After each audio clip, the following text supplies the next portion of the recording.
Kamusta mga kaibigan? Isang mapagpala at ligtas na araw po sa inyong lahat.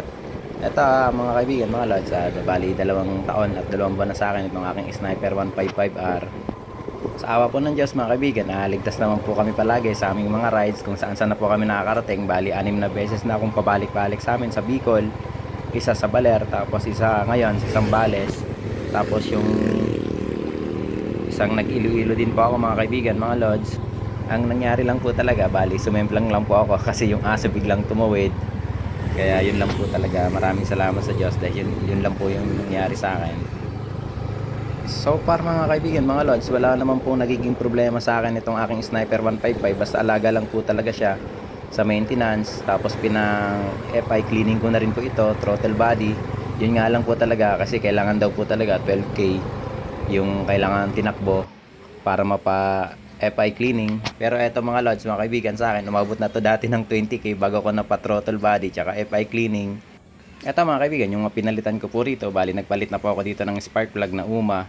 Tapos eto yung decals po mga kaibigan, tapos etong aking side mirror, tapos eto mga kaibigan yung RCB na lever, pinalitan ko na rin po yan kasi nung sumempla nga po ako sa aso, isa po yan sa na-damage, pero hindi naman po siya naputol, na ano lang po talaga, para nabalik ko lang konti.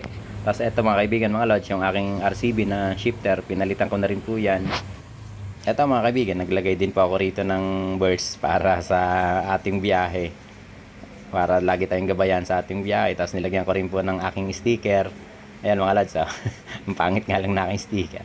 Tapos eto, nilagyan ko rin po siya ng Zenlo na mini driving light. Tapos yung bracket po niya RM. Tapos eto mga lods, mga kaibigan, yung isa sa talagang medyo mahal, yung aking UMA racing radiator na UMA, para hindi po siya mag-overheat. Pinalitan ko na rin po yan.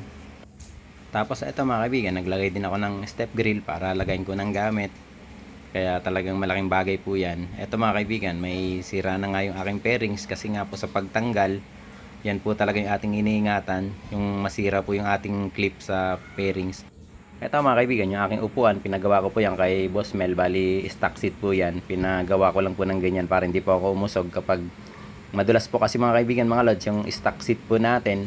May nabili na nga po pala ako mga kaibigan, mga lods, na pipe, TRC racing pipe. Tapos di ko pa po siya pinapakabit, stock pa din po yan. Inaantay ko pa po na makaipon para makabili po ako ng ECU.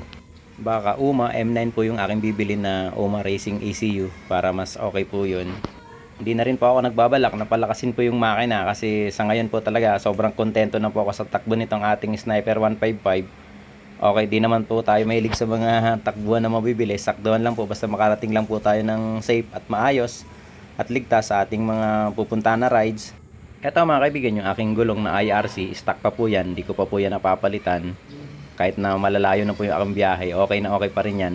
Tapos ito rin pong aking kadena, lagi ko lang po siyang nililinisan at nilolubricate, kaya okay na okay pa rin po yan. Hindi ko pa rin po yan napapalitan. Siguro mga kaibigan, mga lods, sa loob ng 2 taon na to, mahigit, bali 2 taon, 2 buwan, magpapalit na ako nito sa sunod ng throttle cable kasi syempre malalayo yung ating biyahe, baka maputulan tayo. Yan po talaga yung ating iniingatan, mahirap na. Tapos yung aking clutch cable, papatingin ko rin po kung pwede na yung palitan. Kapag hindi pa, tsatsagain ko muna. Pero syempre may reserba tayo lagi kapag nasa biyahe. Mahirap na kapag nasa long ride. Yung magalaw na manibela, pinaayos ko po yan, pinaripak ko po yan mga lods, mga kaibigan.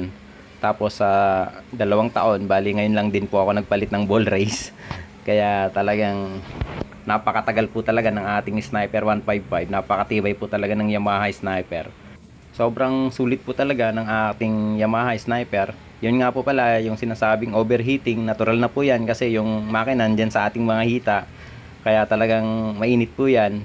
Ang solusyon ko po dyan mga lods, mga kaibigan, nagpalit po ako ng medyo malaking radiator. Yun nga po yung UMA. Tapos kasya naman po yung stock natin na fan. Kaya okay na okay yan. Sa loob ng 2 taon, mahigit, di pa rin po siya hard starting. Tapos okay na okay pa rin po yung tunog ng makina. At pati yung mga ilaw po niya mga lods, mga kaibigan, busina, gumagana pa po talaga lahat yan. Basta po talaga mga lods, mga kaibigan, iingatan po ninyo sa langis. Lagi nyo pong, kapag may maramdaman po kayo sa inyo pong mga motor, sa ating Sniper, ipaayos nyo na po agad para hindi po tayo magkaroon ng aberya at para tumagal po yung ating motor. Ito mga kaibigan, yung aking hazard light, sobrang gumagana pa rin po talaga yan. Lahat po yan, pati sa likod tsaka sa harap. Lahat po ng ilaw ko, yan yung headlight, gumagana pa rin po talaga yan. Wala pong problema po talaga dyan sa ilaw po nito. Kahit na po yung mga signal light po niya, ayan sa kaliwa, sobrang gumagana pa rin po yan. Tapos ito naman yung sa kanan po natin na signal light, okay na okay pa rin po talaga. Kaya talagang sobrang sulit mga kaibigan, mga lods, sa loob ng 2 taon wala po ako naging problema po rito.